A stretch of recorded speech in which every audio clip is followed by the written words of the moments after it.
আজি ওদালগুৰি বেঘাপাৰাত প্ৰয়াত প্ৰদীপ নাগৰ বাসভৱনত উপস্থিত হৈ অসম জাতীয়তাবাদী যুৱ ছাত্ৰ পৰিষদৰ উপদেষ্টা ৰাণা প্ৰতাপ বৰুৱা, কেন্দ্ৰীয় সভাপতি পলাশ চাংমা, কেন্দ্ৰীয় সম্পাদক বিজন বায়ন, ওদালগুৰি জিলা সভাপতি নিলয় চলিহা, জিলা সম্পাদক পংকজ শইকীয়াৰ লগত সংগীবৃন্দ।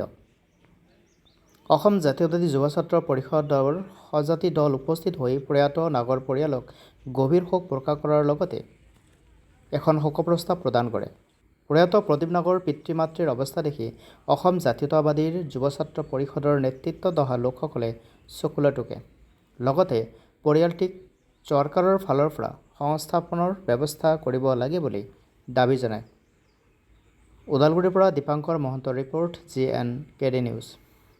যোৱা 8 এপ্ৰিল তাৰিখে প্ৰদীপ নাগদেৱৰ এক বিয়োগ ঘটিল আৰু প্ৰদীপ নাগদেৱ আছিল আদিবাসী যদিও সমাজৰ প্ৰতিনিধিত্ব কৰে এজন সংগ্ৰামী নেতা, কিন্তু আমাৰ অসম জাতীয়তাবাদী দৃষ্টিভংগীত এনেকুৱা নাছিল যে প্ৰদীপ নাগ কেৱল আদিবাসী সমাজৰে নেতা নহয়, এই গোটেই সমাজৰ সামাজিক যিটো অসমৰ সমাজ জীৱন জাতীয় জীৱনৰ লগত জড়িত হৈ আছিলে। অসম জাতীয়তাবাদী যুৱ ছাত্ৰ পৰিষদৰ বিভিন্ন সময়ত যিবিলাক আমি চৰকাৰ বিৰোধী স্থিতি গ্ৰহণ কৰিছিলোঁ, যিবিলাক আন্দোলনৰ কাৰ্যসূচী গ্ৰহণ কৰিছিলোঁ, এই ধৰণৰ কাৰ্যসূচীত প্ৰদীপ নাগদেৱ আমাৰ লগত জড়িত হৈ আছিলে। গতিকে আমি অসম জাতীয়তাবাদী যুৱ ছাত্ৰ পৰিষদৰ কেন্দ্ৰীয় সমিতিয়ে আমি মৰ্মে মৰ্মে উপলব্ধি কৰিছোঁ যে প্ৰদীপ নাগদেৱৰ মৃত্যু কেৱল আদিবাসী সমাজৰ কাৰণে নহয়, অসমৰ জাতীয় জীৱনৰ এক অপূৰণীয় ক্ষতি। গতিকে এই চেগতে আমি তেখেতৰ ঘৰত উপস্থিত হৈ আজি শোক সন্তপ্ত পৰিয়ালবৰ্গক সমবেদনা জ্ঞাপন কৰিছোঁ। তাৰ লগে লগে কিন্তু আপোনালোকৰ জৰিয়তে আমি চৰকাৰক এটা আহ্বান জনাব বিচাৰিছোঁ যে প্ৰদীপ নাগদেৱৰ পৰিয়াল আজিও বিভিন্ন সমস্যাৰে কিন্তু জৰ্জৰিত। গতিকে এই পৰিয়ালটিৰ যি চৰকাৰৰ যি নৈতিক দায়িত্ব পৰিয়ালটোৰ প্ৰতি, গতিকে আশা ৰাখিম যে আহি থকা সময়ত এই পৰিয়ালটিক বা ইতিমধ্যে তেখেতৰ পিতৃ মাতৃ একেবাৰে শয্যাগত, মানে তেখেতৰ যি পিতৃ মাতৃৰ আমি আজি অৱস্থা দেখিছোঁ একেবাৰে দুখ লগা অৱস্থা।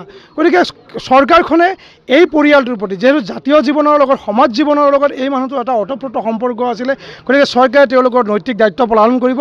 আহি থকা সময়ত পৰিয়ালটোক আগবঢ়াই নিয়াৰ ক্ষেত্ৰত কিন্তু অসম জাতীয়তাবাদী যুৱ ছাত্ৰ পৰিষদৰ দায়বদ্ধতা থাকিব। এই কাৰণে দায়বদ্ধতা থাকিব যে এই পৰিয়ালটো যিহেতু জাতীয় জীৱনৰ লগত একদম সংশ্লিষ্ট হৈ আছিলে, গতিকে চৰকাৰখনে যদি কিবা কাৰণত এই ধৰণৰ তেওঁলোকৰ প্ৰাপ্য যি অধিকাৰ, আজি আদিবাসী সমাজৰ বিভিন্ন সমস্যা আছে, ইতিমধ্যে কৈছে তেওঁলোকৰ নেতৃত্বই যে আদিবাসী সমাজৰ এই সমস্যাখিনিক প্ৰতিনিধিত্ব কৰিছিল। গতিকে আহি থকা সময়ত অসম জাতীয়তাবাদী যুৱ ছাত্ৰ পৰিষদে আদিবাসী সমাজৰ যি ভূমিৰ অধিকাৰ, যি মজুৰিৰ যি প্ৰাপ্য অধিকাৰ, এই প্ৰাপ্য অধিকাৰৰ ক্ষেত্ৰত অসম জাতীয়তাবাদী যুৱ ছাত্ৰ পৰিষদ অনাগত সময়ত আদিবাসীৰ এই যিবিলাক সংগঠন আছে, জাতীয় তেওঁলোকৰ যি জনজাতীয় সংগঠন আছে, এই সংগঠনবিলাকৰ লগত একত্ৰিত হৈ কান্ধত কান্ধ মিলাই এই আদিবাসী সমাজৰ সমস্যাখিনি সমাধান কৰাৰ কাৰণে আমি কাম কৰি যাম।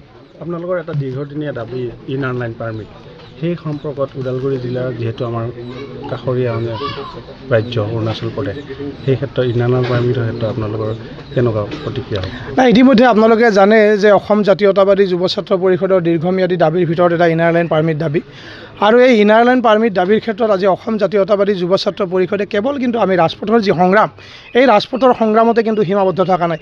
দেখিছে আপোনালোকে জানে যে যিখন চৰকাৰ আচলতে গণতান্ত্ৰিক প্ৰক্ৰিয়াৰে নিৰ্বাচিত চৰকাৰখনে, আমি এটা গণতান্ত্ৰিক আন্দোলন, আমাৰ গোটেই আন্দোলনৰ প্ৰক্ৰিয়াটোৱে হৈছে গণতান্ত্ৰিক বিধি ব্যৱস্থাৰ মাজত। কিন্তু আজি বৰ্তমানৰ চৰকাৰখনে এই যি গণতান্ত্ৰিক আন্দোলন, গণতান্ত্ৰিক ব্যৱস্থাক মুখিমূৰ কৰি এক অগণতান্ত্ৰিক পৰম্পৰাৰে আগবাঢ়িব বিচাৰিছে। গতিকে সেইকাৰণে অসম জাতীয়তাবাদী যুৱ ছাত্ৰ পৰিষদে ইনাৰ লাইন পাৰ্মিট ব্যৱস্থা অসমত প্ৰৱৰ্তন কৰাৰ স্বাৰ্থত কেৱল ৰাজপথৰ সংগ্ৰামতে আমি সীমাবদ্ধ নাথাকি ইতিমধ্যে আমি উচ্চতম ন্যায়ালয়ৰ দ্বাৰস্থ হৈছোঁ। গতিকে আমি আশা কৰিম যে গণতান্ত্ৰিক ব্যৱস্থাৰে নিৰ্বাচিত চৰকাৰখনে অসম জাতীয়তাবাদী যুৱ ছাত্ৰ পৰিষদ যি এক গণতান্ত্ৰিক সংগঠন, গতিকে গণতান্ত্ৰিক সংগঠনৰ যি আন্দোলনৰ কাৰ্যসূচী, এই আন্দোলনৰ কাৰ্যসূচীৰ প্ৰতি তেওঁলোকে শ্ৰদ্ধা জনাই, সন্মান জনাই অনাগত সময়ত অসম চৰকাৰখনে, যিহেতু এই ব্যৱস্থাটোৱে হ'ল এক ৰাজনৈতিক ব্যৱস্থা, আমাৰ আন্দোলন যি ইনাৰ লাইন পাৰ্মিট ব্যৱস্থা ৰাজনৈতিক ব্যৱস্থা, গতিকে আমি ভাবোঁ যে অসম চৰকাৰখনেও ইনাৰ লাইন পাৰ্মিট ব্যৱস্থাৰ ক্ষেত্ৰত এটা যোগাত্মক সঁহাৰি অসম জাতীয়তাবাদী যুৱ ছাত্ৰ পৰিষদে দিব বুলি আমি আশাবাদী। বিটিআৰত কিন্তু ভূমিৰ সমস্যা একাধিক্ৰমে আছে, আপোনালোকৰ জিলা কমিটিয়ে কিন্তু ভূমি অধিকাৰৰ প্ৰতি মাত মাতি আছে, সেই ক্ষেত্ৰত আপোনালোকৰ কেন্দ্ৰীয় কমিটিৰ পৰা কেনেধৰণে? নাই, ইতিমধ্যে আপোনালোকে জানে যে যোৱা 6 এপ্ৰিল তাৰিখে গোলাঘাটত হোৱা অধিৱেশনত, অসম জাতীয়তাবাদী যুৱ ছাত্ৰ পৰিষদ কেন্দ্ৰীয় অধিৱেশনখনত আমাক সাধাৰণ সম্পাদক হিচাপে দায়িত্ব দিছে, আৰু আমাৰ প্ৰথম যিখন কাৰ্যনিৰ্বাহক সভা আজিলৈকে হোৱা নাই।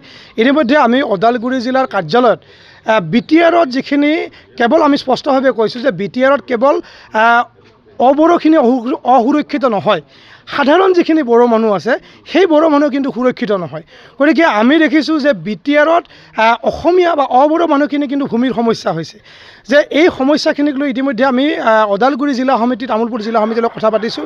গতিকে অনাগত সময়ত BTR গভৰ্ণমেণ্টৰ যিবিলাক পলিচি আছে যে এই ভূমিৰ ক্ষেত্ৰতে আমাৰ থলুৱা খিলঞ্জীয়া মানুহক বঞ্চিত কৰাৰ যি প্ৰক্ৰিয়া আৰম্ভ হৈছে, BTRত যিখিনি আজি অসমীয়া ভাষাক একেবাৰে নিষেধ কৰাৰ ষড়যন্ত্ৰ BTR গভৰ্ণমেণ্টৰ এই ষড়যন্ত্ৰৰ লগত চামিল হৈছে।